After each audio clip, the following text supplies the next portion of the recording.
Hi, and I'm Gabi Awad, your host for today's show, Buying Customers. Some know me as the Coach on Wheels because I have a YouTube channel where I coach while riding on my motorcycle.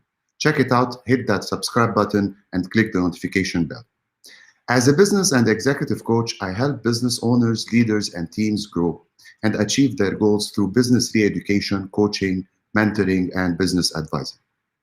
My mission is to help business and leaders grow. By the way, we would love to hear from you in real time during our show. If you are listening live or listening to one of the recordings, you can always connect and interact with us on social media or by using the IBGR app for Android and iOS. Just search IBGR on Android Play or App Store, and then you can listen to current programming, on-demand podcasts, read the show notes, stay connected and current on IBGR news, and connect with us on air.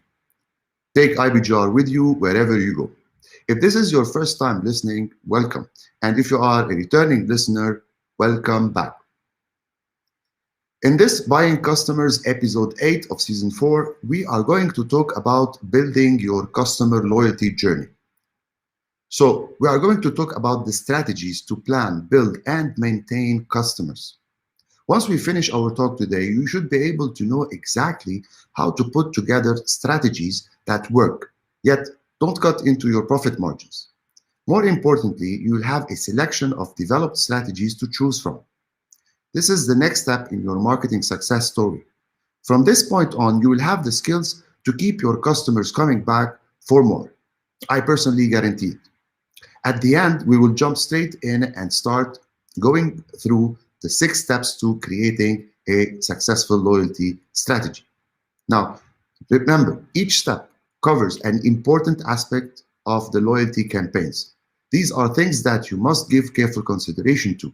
Each step represents the cornerstone of a great strategy. You might be surprised by how much this exercise reveals about your business. It may get you thinking about important issues that have never crossed your mind. If some of this information is new to you, don't be concerned. We've never been a better time making them most for your current customers. Make sure you take notes. When you come to write your first few strategies, you will need to refer back to this talk. The second part of the talk, we will offer more in-depth explanation of how to bring good offers. After that, we'll be providing examples of loyalty campaigns, some of which may directly apply to your business, some may not. And at the end, we will bring it all together with an action plan for successful loyalty strategies. This means you can ledge into a game plan you can be confident it will bring you results. First of all, a note about testing and measuring.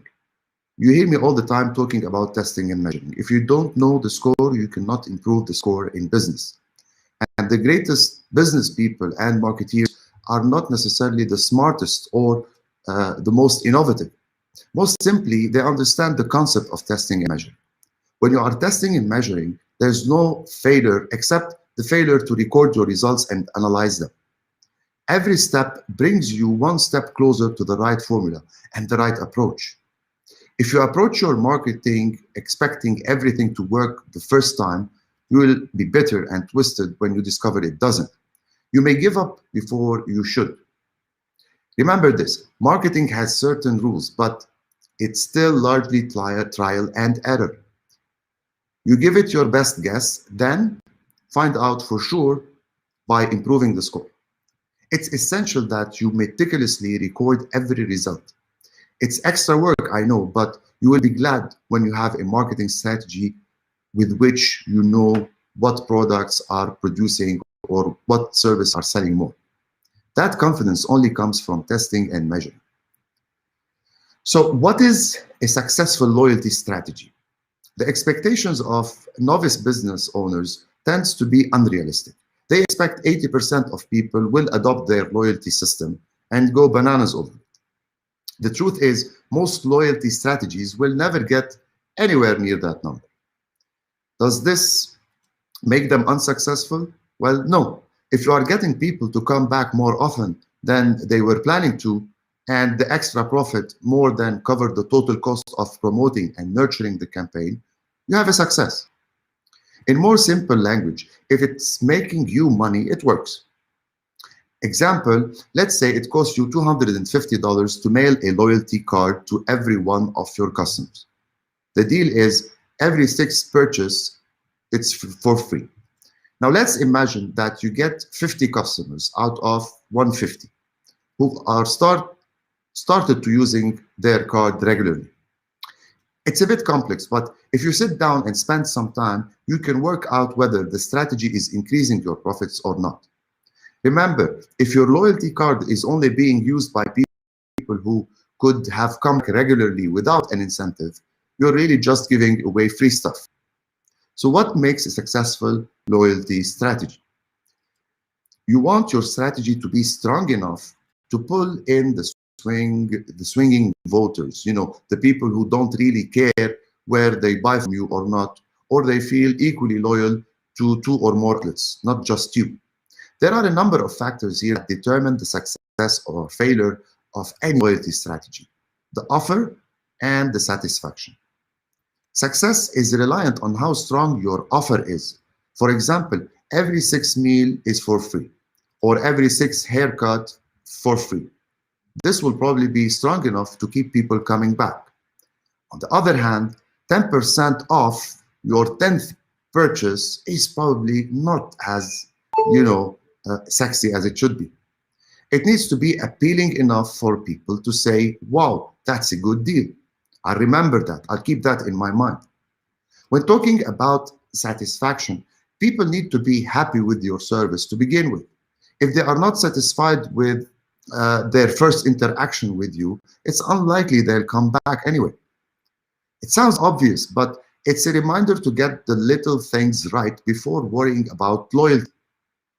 And if you treat your loyalty system or strategy or card like it's nothing special, your customers will also do that. Ask them every time they buy, do you have your loyalty card with you? Make sure that every person who comes in knows that it's available and it is offered one. Now let's jump immediately into the 6 steps as promised to creating a successful loyalty strategy. First, why? Why use a loyalty system?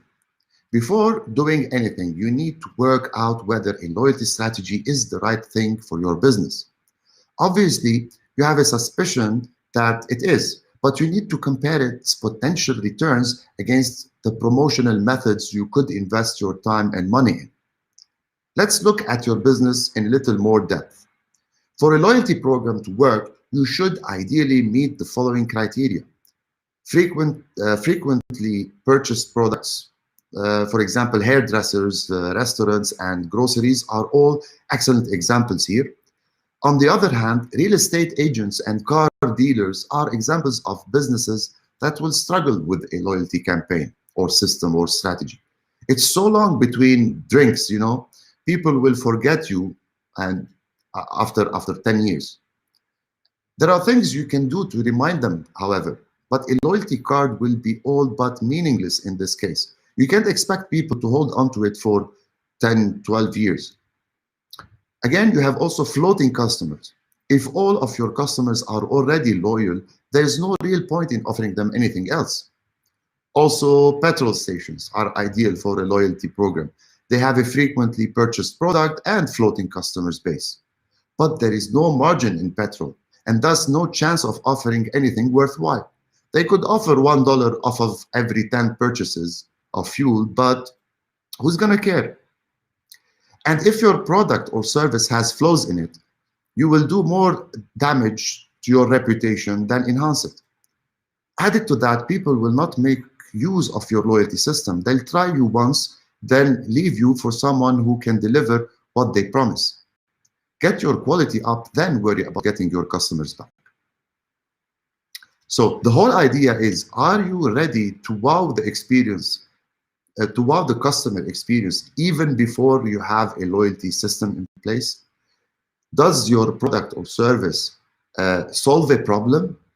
Is it needed? Is your business unique in what you offer or the experience that the customer uh, when they walk in, experience something unique.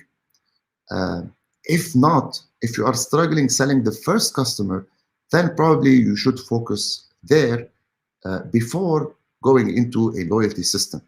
The whole idea is to find your uniqueness, find your offering, identify your strategic prices, and make sure that your product or service is viable and people are asking for it even before you consider, you know, implementing a loyalty system. And if your margins does not rationalize giving things for free as a loyalty program, don't do it. However, we are going to take a short 2 minutes break, and when we return, we will continue with our topic for today, creating your customer loyalty journey.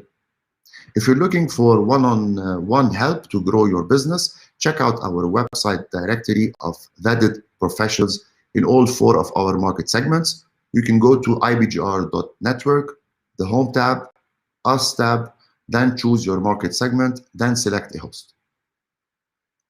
You have been listening to Buying Customers. I am Gabi Awad, and we will be back after a short break discussing developing your customer loyalty journey. Again, it's a journey, it's something you give for free, it's not a discount, it's not money back, it's not collecting points. First, you need to know your customer's buying journey and then put a loyalty program at the end of that journey so that you keep them coming back again and again. Short break for 2 minutes and we will be back after that.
And we are back, and you are listening to IBGR Network. I'm your host, business and executive coach, Gabby Awad.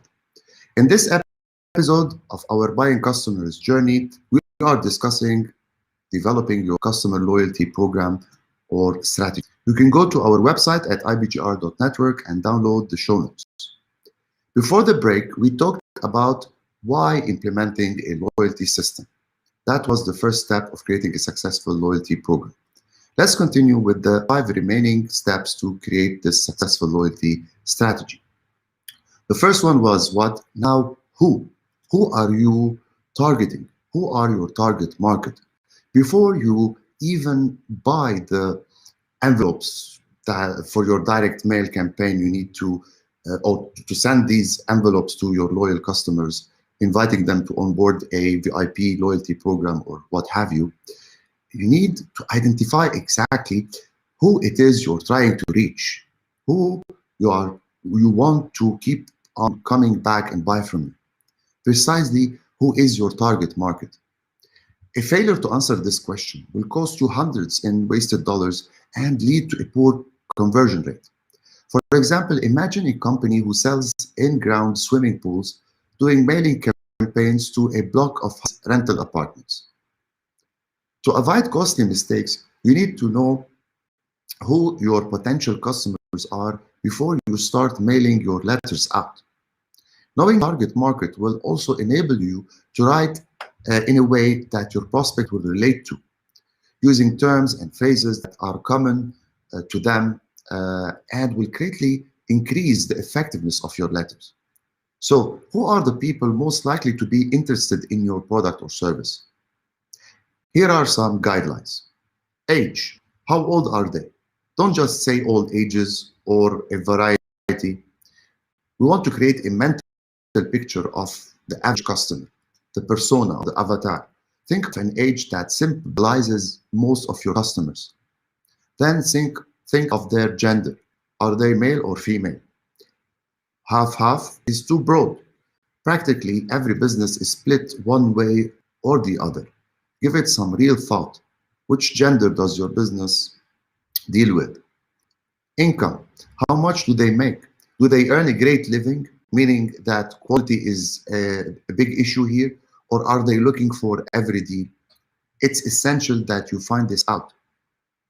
Then, identifying your target market also relate to where do they live? Are they local or do they come from miles away around the world? This will dictate how you communicate with them. Now, who, and now what can you offer them? If you really want your loyalty system to work, you need to do 2 things. Do everything you can to improve your product or service. Give the best quality you can for the price you are selling for, and take the time to improve your service, build rapport, and be genuinely interested in what the customer wants. This is the best way to every loyalty program. Second, work out what you can offer the customer for their loyalty.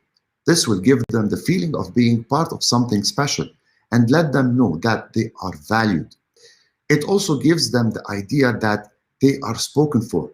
For example, imagine a florist that offers a free carnation sent to anyone in the local area every time a VIP member orders. When another florist comes along making offers, the customer will block them out. They already belong to a florist. Okay, so how do you work out what you can offer your customers? It has to be appealing, generous, yet not heavy cut into your profit margins. Here are some options. You can offer a free service or product, or free delivery, something extra with every sale, or a free service with another non-competitive business that you have strategic alliance with. You can give your customers the VIP treatment. Perhaps they'll receive a complimentary muffin and a cup of coffee or a cappuccino while they wait, plus a magazine of their choice. It's important that you know your margins and how much you are willing to sacrifice in order to get your loyalty club up and running. Let's say you service cars. The average price of a service is probably $95, 38 of which is profit to you. Now, every time a customer chooses to have their car serviced at your place, they are giving you $38. For the sake of simplicity, we won't worry about other overheads and costs for now. Now, the question is, how much are you willing to pay for their loyalty? To answer, you need to work out how much of a problem it really is. Remember, a good customer for life is worth more than just the total amount they spent during the course of 1 year. How many friends would they recommend? The average business sees about 2 referrals every year from each customer. And for each $38 they give you, why not give them $7 back? You can do a lot with that $7. You could give them a free car wash with every service, plus a piece of cake and a coffee while they wait. You could also fill their car with a scent of their choice. Think about the actual cost of going the extra mile in this way. You can bake 2 cakes at the start of the day, big ones. You may even con your sweet old mother into baking them for you, and buy a cappuccino machine. You've just created something special you can do for your customers, not to mention a real point of uniqueness. Of course, many mechanics have a cafe bar where you make your own coffee in a plastic cup, but how many serve you a piece of delicious homemade cake and a cappuccino in a proper cup? This is a perfect example of a small and cheap way to make your customers feel like they are part of a club. They belong. Okay. Now, what can you do? How much of your profit are you willing to give back in exchange for the customer's eternal loyalty? Once you know that, you are ready for the next question. What or how do you spend that money on? The fourth pillar of the loyalty success is how. How do you create a system that works? Now, a good customer will not only bring you income, but also stacks of referrals. Once a customer commits to a business, they have no problem sending their friends because they trust that you will do good for them as you did for them individually. If your customer almost always come to you once and then are never seen again, you have to give some real thoughts to the quality of your service and product before giving thought to the loyalty. People are once bitten, twice shy. If you burn them once, all the loyalty cards in the world and incentives in the world will probably not bring them back. People are often surprised when you tell them about your loyalty system. They expected to just float in, get what they need, and float out again. Suddenly, you're saying to them, hey, you, we want you as a customer. That means commitment and an exclusive relationship. People are usually a little taken aback. I didn't think you even noticed me here because, people, they leave you because of perceived indifference. That's unfortunately how it is. Most customers feel unnoticed. They're just another number, in your business. Loyalty system has the benefit of making the customer feel special. Now, before we go on to examining the elements of a powerful loyalty system, let's cover the main reasons that loyalty system also fail. First, they get no promotion from the staff, from your team. You've seen it before. Business owners sign up on the wall that says, ask about your loyalty card. Surprisingly, nobody ever does. There's no reason to. The staff do not have to put themselves out at all. If anyone wants to join the loyalty club, they'll ask, right? Why wrong? The staff have to get behind the idea and mention it to every customer walking in. 2, the offer is not generous enough. Now, the critical point is when you hand the customer their VIP card or loyalty card and then tell them the benefits. If they see the benefits, they'll put this card in their wallet and they make a mental note to use it in next time. If they don't, they look for the nearest bin, and wonder if you have mental problems. As described before, you need to work out how much you're willing to spend to win the customer's loyalty. If you can't offer something appealing, you may better off leaving the idea, alone. Three, the reason you fail or your loyalty program fail is there is no follow-up. If you simply give a customer a loyalty card and never mention it, they'll forget about it. You have to ask every customer, are you a member of our club? If they say no, you tell them why they should be. If they say yes, you say, great, let me swipe your card. Then offer a reminder of the benefits. Remember, people need to be trained. You need to give positive reinforcements every time they do what you want them to do. If they bring in their card, say, great, you're almost up for your free service. Or, hey, you've only got 3 more meals and you get that special discount on your next purchase.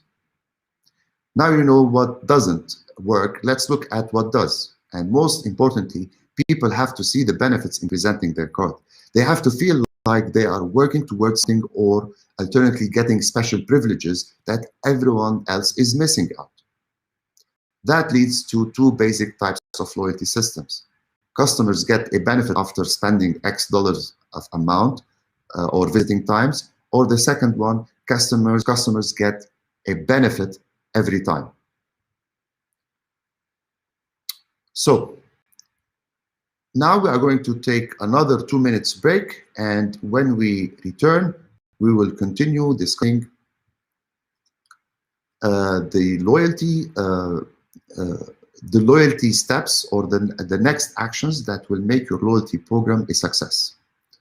Don't forget, you can download our IBGR app and take it with you wherever you go. You have been listening to Buying Customers, and now we're going to take a break, and when we return, we continue our program for today.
Such similarity reduces most products to a commodity status.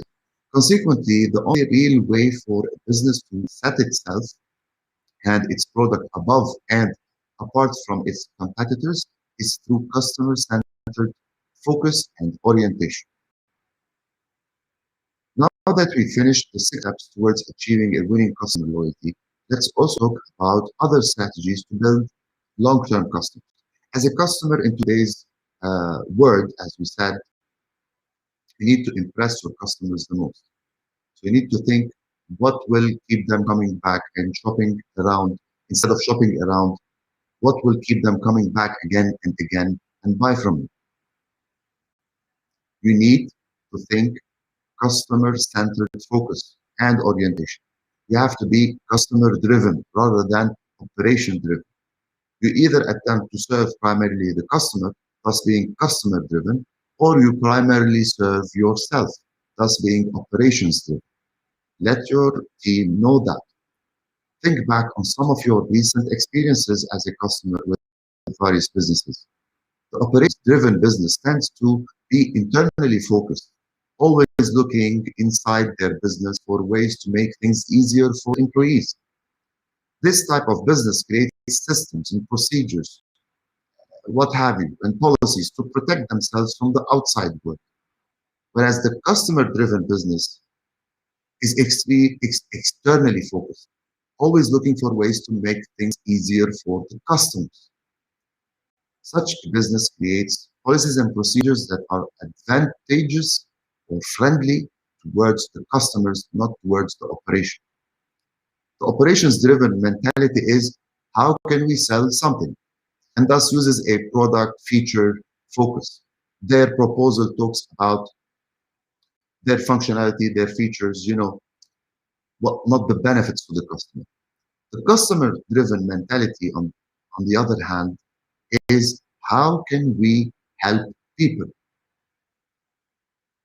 So, with the benefits in mind, focus on the benefits for the customer. Operations driven employees seem to say, if it weren't for all of these customers, we could get the job done and finish it. In contrast, the customers driven employees seems to say, if it weren't for our customers, we wouldn't have a job. Operations driven companies have their eyes solely on the bottom line, while customer driven companies keep an eye on the customer. In an economic downturn, it is the customer driven business that survives. Why? Because it looks at how it can generate a competitive advantage and uniqueness so that people will want to do business with them. It knows that people will be willing to pay more goods or services if they are getting more value. In contrast, the operating businesses focus on what costs can be cut. As a company slashes and cuts, service declines. The market then responds with less business. As business goes down, so do revenues. Understanding these basic differences between an operations-driven and customer-driven business is essential if a positive change toward customer-driven service is to be made. Uh, we are now going to take another 2 minutes break. When we return, we will continue with our topic for today, customer loyalty, and we will do a recap and leave you with an action. Don't forget that you can always connect and interact with us on social media or using the IGR app for Android and iOS, which is ready available for download. Just search IBGR on Android Play or Apple. You can listen to current programming, on-demand podcasts, read the show notes connected on IBGR News, and connect with us on it. Take IBGR with you wherever you go. You have been listening by customers on IBGR Network, Coach Gabi Awad, and we will be back after a short break.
And we are back.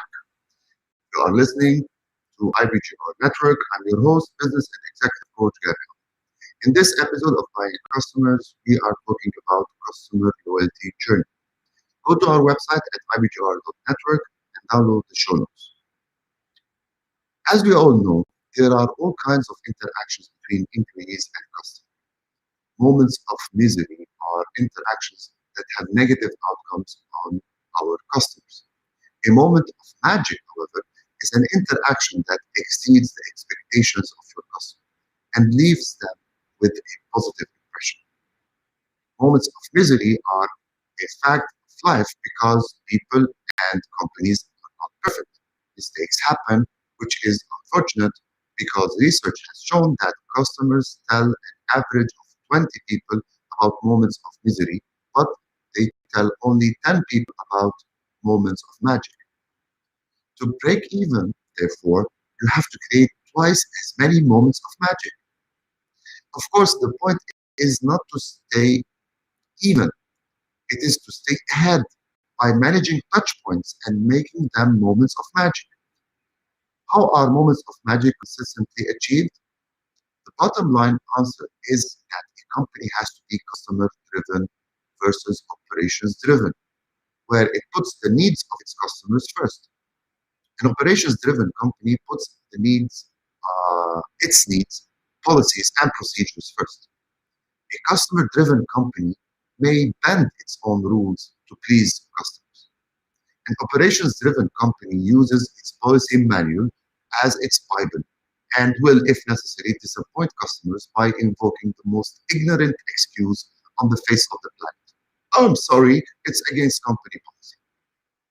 Exceptionally strong wow factor with the customer characterizes the apostle stare or the level, raving fans level of customers' loyalty. Creating apostles or raving fans should be your highest goal for your customer journey. Apostles will do more for your organization through their goodwill and word of mouth than almost any form of marketing or sales initiatives. Raving fans will do selling for you. Smart companies look to double the number of raving fans each year by moving prospects, leads, and customers up the stairs of the customer loyalty ladder. Today, we talked about testing and measuring what constitutes a successful loyalty strategy before we jump in to discuss the details of the 6 steps of creating a successful loyalty strategy. Those were: why use a loyalty system? Who are your target market? What can you offer them? How do you create a system that works every time? When to introduce people to the loyalty strategy? And what else do you need to think about? 6 steps. And just now, we talked about the importance of customer driven mindset and how it contributes in creating raving fans. Now, let's put it all into an action plan, a game plan that you should be drafting, testing, discussing with your team, and improving it so that you will move to your next step of creating those raving fans. Step two, the step one of the action plan would be test and measure your readiness. This means you should be ready to change your mindset from ad hoc to test and measure everything. In this stage, it's essential that you meticulously define every result you want to capture against your customer loyalty goals. It's extra work, I know, but you will be glad when you have a marketing strategy which you know will produce results. That confidence only comes from testing and measuring. Step two of your game plan, know what to offer. Assess your financials and your offers to know what you can afford as rewarding your customers. Then revisit your target market or niche and ask yourself the question, who should benefit from my loyalty program? From my niche, who should benefit from my program? And what can I offer them?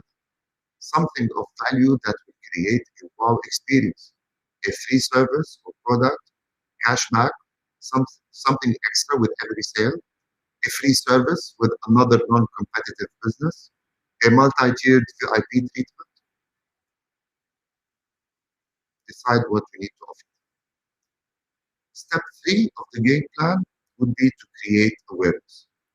Once your program is defined, you need to make sure that every person you come in contact with in your marketing and sales processes knows that it is available. We have a club, we have a loyalty card, we have a loyalty system, and everyone is offered one. This means you have to prepare visuals for in-store brochures or flyers, train your team to always mention the loyalty program, and review your digital marketing to embed the copy, the terms, benefits of the loyalty program that you are going to launch. Step four would be to launch the program. During the first month of the launch, and again, you need to test and measure everything from satisfaction to numbers, the perceived benefits, and the increased numbers of transactions. You need to do this. Don't forget. If the numbers are not satisfactory, now is the time to change and readjust your loyalty system. Don't be afraid to readjust it. During this step of the launch, remember to ask your customers, are you a member of our loyalty program? If they say no, you tell them why they should be. If they say yes, you say, great, let me swipe your card. Again, then offer a reminder of the benefits. People need to be trained, and you need to give positive reinforcements every time they do what you want them to do. Step five, again, we're discussing the game plan. Revisit your customer buying journey. Map it. Your customer journey should be mapped across all possible touch point interactions with the customer. Here is your opportunity to look at all touch points of the journey, of all phases, touch points of the journey, from the discovery phase to exploration phase to comparison phase, down to evaluation, decision, retention, and eventually referral. These are the main phases of any customer buying journey. Across all phases, you should ask yourself, what are my touch points? And how to embed the loyalty system at every phase and make the transition easy from or for the customer and my team to move the customer from discovery to eventually loyalty and referral. At every phase of the buying journey, ask yourself also, what may they be thinking and feeling? Would they be uncertain or impressed? Would they be comparing prices or finding the value that we offer easily? Would they be happy with the service ad? Will they be promoting my business or telling all their friends not to buy from us? Improve on that customer journey, sit with your team and find ways to improve the touch points. It's all in the details. Step six, improve that customer journey. Again, sit with your team, discuss every phase of the journey, every touch point, every tool that you have, every visual, every script. Brainstorm, challenge, do role plays, take notes of the things you need to improve and so that you reach this wow factor for your customers. Put these initiatives into mini projects. Have a project manager in place to implement them. If it's a video testimonial that we need to do, put a project manager to produce video testimonials. If it's a revisit of our scripts, put a project manager on board, to review those scripts and to come up with a plan for this. See, a loyalty program does not create loyalty and craving unless you and your team are in that. Wow factor should be embedded in every touch point of the customer journey. How we answer every phase makes a difference. How we welcome the client makes every difference. And how we service and support the client after their purchase makes a huge mega difference.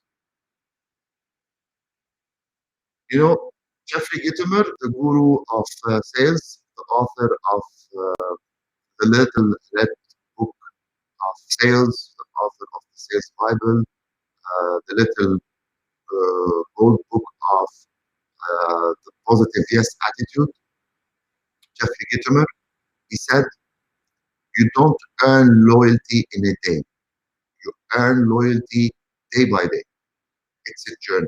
It's a process that you are improving every day. An apple a day, not 7 apples on Sunday. Try improving your customer loyalty through mapping your customer journey, revisiting the touch points, and asking yourself, how can I improve my wow factor?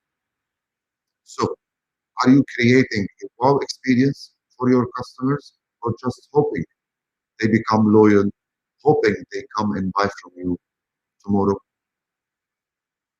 This is key.